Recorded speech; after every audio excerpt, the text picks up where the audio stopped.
하나님의 말씀은 창세기 46장 29절과 30절 말씀 보도록 하겠습니다. 우리 같이 봉독합니다.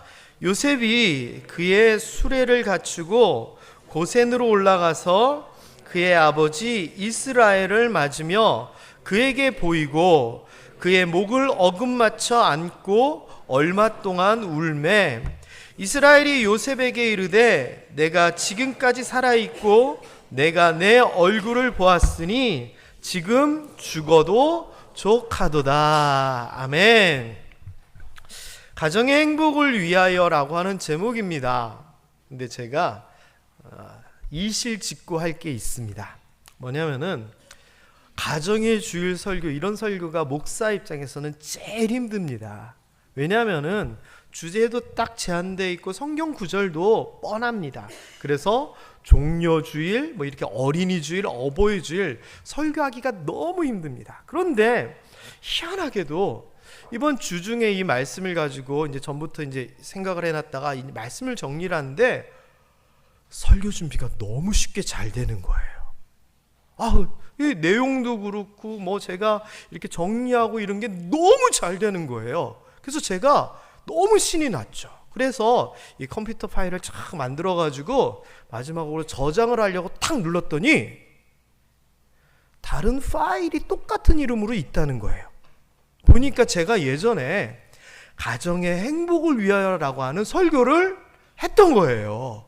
그래가지고 제가 몰라가지고 예전에 내가 똑같은 제목으로 설교를 했네 하면서 내가 어떻게 했지 하면서 그 전에 있던 걸 찾아봤더니 2019년 5월 달에 똑같은 제목으로 설교를 한 거예요. 그래서 제가 궁금했죠. 내가 그때 이 제목으로 똑같은 제목인데 신기하네. 어떤 설교를 했을까 찾아봤더니 어머나 세상에 본문까지 똑같은 거예요. 그리고 본문이 똑같네. 내용을 살펴보니까 내용도 비슷해요.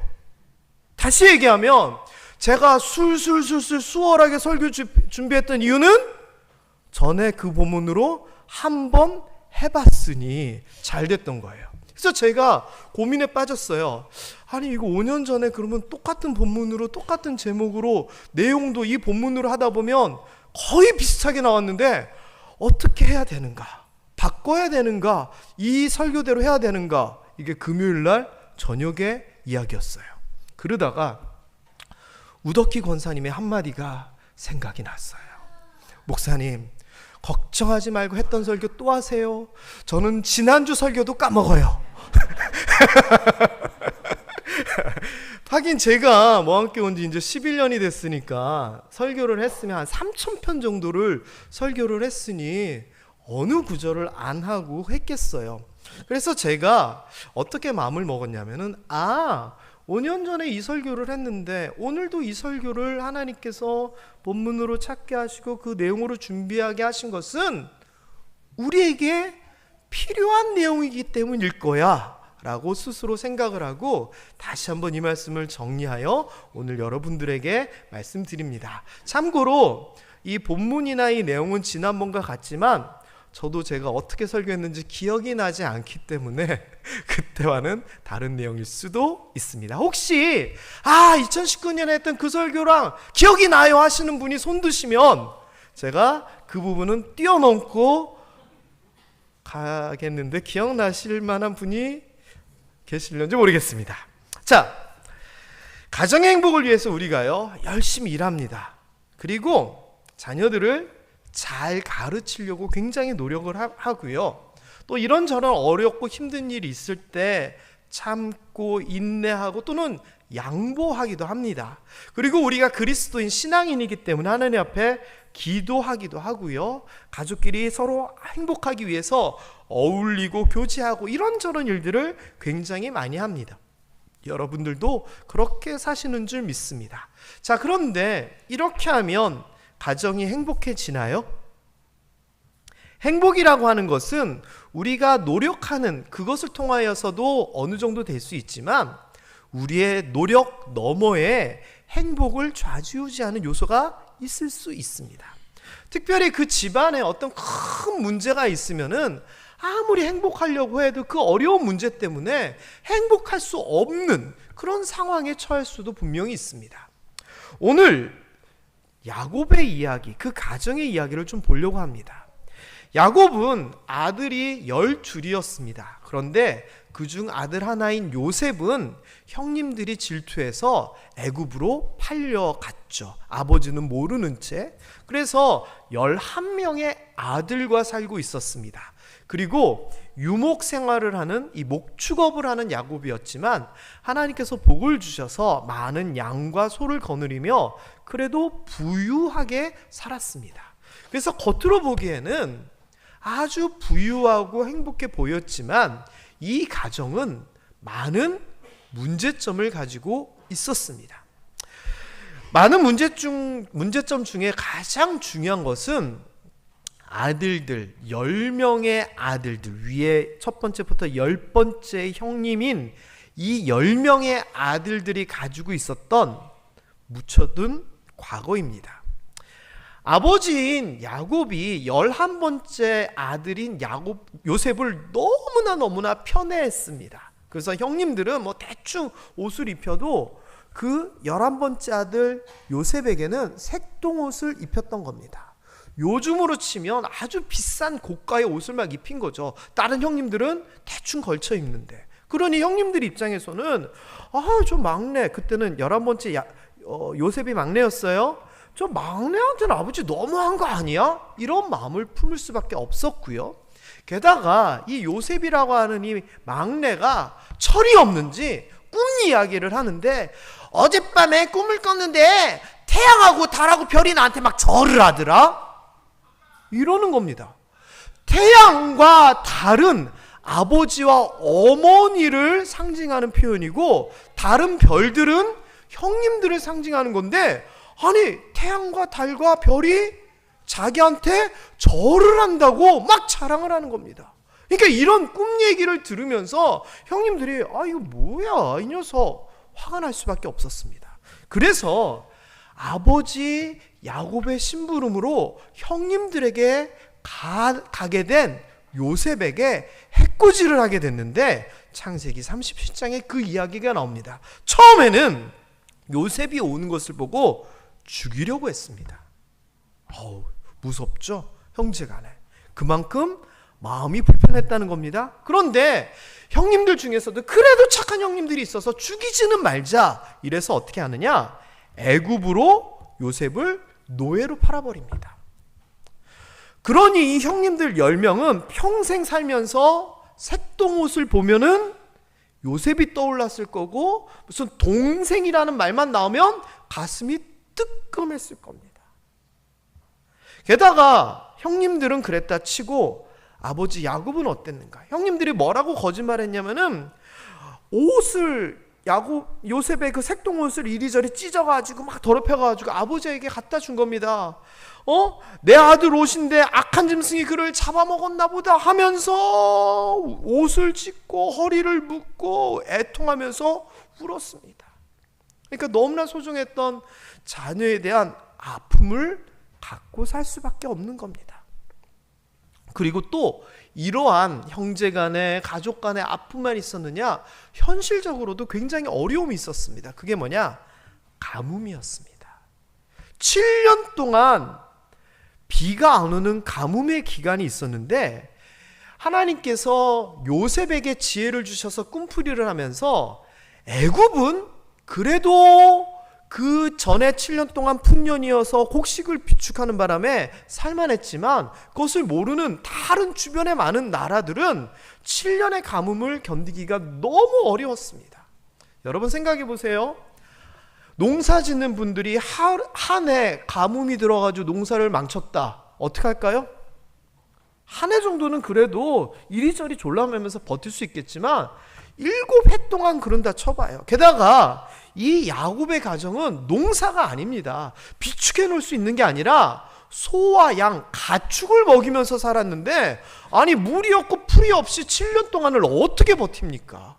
그러니 이 가정은 굉장히 어려움이 있었습니다. 그때 들은 얘기가 애굽은 곡식이 있다더라. 자, 그래서 애굽으로 가게 되는데 생각해 보세요. 애굽으로 가면 다 해결이 될까요? 아닙니다. 애굽에서 곡식이 있었지만 그것을 야곱에게 줍니까? 대가를 치러야 되죠. 아주 값비싼 대가를 치러야 될 거고요. 게다가 그냥 바로 왕이나 애굽의 무슨 장관이 야 니들 뭐야 다 압수 이러면 속절없이 뺏겨야 됩니다. 다시 얘기하면 아주 위험을 무릅쓰고 애굽으로 가게 되지만 그렇다 해서 문제가 해결될 것이라는 보장이 없는, 현실이 어렵고 다른 대책을 세우지만 그 대책조차도 장담할 수 없는 고난의 상황이 이 가정에 닥쳐 있는 겁니다. 게다가 여러분, 그냥 형님들이 그 이야기들을 묻어놓고, 요셉에 대한 이야기를 묻어놓고 살면 그냥 그렇게 됐지만 결국 어떻게 됩니까? 딱 결정적인 순간에 만나게 됩니다. 어떻게? 팔려갔던 요셉은 애굽의 총리로, 형님들은 그 총리에게 곡식을 구걸하기 위해서 온 그런 모습으로, 이 상황에서 우리는 결과를 사실은 알지만 만일 요셉이 야 나를 팔았던 형님들이네 나쁜 마음만 먹었으면 그 가정은 더 이상 망가질 수 없을 정도로 망가지게 되는 일촉즉발의 상황이 그들에게 생기게 되는 겁니다. 다시 얘기하면 여기까지 정리를 해보면 야곱의 가정은 불행한 가정입니다. 부모의 아픔이 있었고 형제 간의 문제가 있었고 물질적, 현실적인 고난이 있었고 게다가 건드리면 터질 듯한 아주 위기의 상황을 맞이하게 된 겁니다. 남의 가정 얘기라 그러니까 좀 편하게 들으시는데 여러분, 이 정도까지 어려움은 아닐지라도 우리의 가정은 이러한 문제가 없습니까? 기도 제목은 없습니까? 해결하고 넘어가야 될 문제 어느 가정이나 있을 것 같습니다. 우리가 어릴 때는요 마냥 그냥 좋죠. 그런데 나이를 먹어가고 가정을 꾸리게 되면 우리 어르신들, 우리 장년들은 이 가정의 문제 얼마나 무겁습니까? 게다가 이것을 어떤 해결할 수 있는 명쾌한 방법이 있으면 좋겠는데 이게 해결도 안 되고 응답도 느려지는 것 같고 문제가 계속해서 커져나가면 어른들 입장에서는 그 어깨의 무거움을 감당할 수 없을 정도로 힘들게 살 수밖에 없습니다. 여러분, 야곱 가정 앞의 문제들은 오늘을 살고 있는 우리들의 문제와 비슷한 것 같습니다. 자, 그런데 성경에 보면은 이 문제들이 한순간에 해결이 되어버립니다. 어떻게 한순간에 해결되느냐? 일단 요셉 때문입니다. 그리고 그 한순간에 해결되는 그 장면을 이 창세기 46장 29절 30절에서 보여줍니다. 요셉이 아버지가 계신 고센 땅으로 가가지고 껴안습니다. 야곱은 죽은 줄 알았던 요셉이 애굽의 총리가 돼서 지금 자기 앞에 나와 껴안고 있는 겁니다. 너무나 기쁜 겁니다. 그 기쁨을 뭐라고 표현하느냐? 내가 지금 죽어도 조카도다. 그 정도로 모든 문제들이 해결되고 앙금들이 허물어져 버립니다. 어떻게 이렇게 됐을까요? 요셉 한 사람 때문입니다. 형님과의 문제, 형님들에게 원한을 품을 수 있었지만 뭐라고 얘기하냐면은 형님들이 나를 애국에 팔았었다고 걱정하고 근심하고 죄책감 갖지 마세요. 오늘 우리 가정의 이 문제를 해결하기 위하여 하나님께서 나를 먼저 이곳으로 보낸 거예요. 오히려 형님들에게 죄책감 갖지 말라고, 이것 때문에 오히려 잘 됐다라고 위로합니다. 하나님이 함께하는 요셉이 그 평생의 삶을 통하여 자기 자신을 돌아보면서 내가 애굽에 온 것은 오늘 이 일 때문에 하나님께서 보내주신 것이다 라고 하면서 믿음으로 그 모든 문제를 승화시켜버립니다. 게다가요, 이 총리의 아버지와 가족들이 왔다는 얘기를 들은 바로 왕이 인심을 씁니다. 내 아버지와 형들이 왔다고, 야 좋은 땅 고센 땅으로 가서 거기서 사시라 그래. 그리고 무슨 일 하셨어? 목축? 그래, 그러면은 내 가축들 관리하시라 그래. 이래서 유랑 생활하며 힘들게 살았던 그 가정은 애굽 땅의 좋은 땅인 고센 지방에서 거주하며 살게 되었고 왕의 가축을 맡아 키우는 안정적인 생활을 할 수 있게 됩니다. 그래서요, 이 야곱은 요셉을 잃은 이후에 마음속에 도저히 지울 수 없던 상처를 가지고 살면서 그 현실을 이기며 버티며 살아왔지만 나중에 어떻게 됐느냐? 애굽에서 17년을 거주합니다. 그리고 죽을 때 돼서 하나님의 은혜로 내가 이게 살게 됐는데 나 여기다 묻지 말고 나중에 우리 조상의 땅 그 막벨라굴에다가 나를 묻어줘 유언을 하면서 여기 노란 글씨 보면은 이스라엘, 야곱의 다른 이름입니다. 야곱이 침상머리에 누워서 하나님을 찬양하면서 그 삶을 마무리합니다. 여러분, 어떻게 이런 변화가, 어떻게 이런 놀라운 일들이 생겼죠? 다른 게 아닙니다. 요셉 한 사람 때문에 이 모든 문제들이 해결이 된 겁니다. 형님들에 대한 문제, 아버지의 그 상처, 현실적인 어려움, 이 모든 문제가 한 사람으로 인해서 완벽하게 해결되어 더할 수 없는 행복을 야곱과 그 가족은 누리게 됩니다. 성경의 원리가 그렇습니다. 성경에서는요, 한 가정이 복받고 평안하고 행복하기 위해서 한 사람만 잘해도 된다라고 얘기를 합니다. 대표적인 말씀이 사도행전 16장 31절입니다. 사도 바울이 한 간수, 감옥을 지키던 간수에게 했던 유명한 말입니다. 예수님을 믿으시라고. 예수를 믿으면 당신이 구원받는 거기에서만 그치는 것이 아니라 당신의 집안까지도 구원을 받습니다라고 얘기를 합니다. 이 이야기는 신명기에서도 똑같이 얘기가 나옵니다.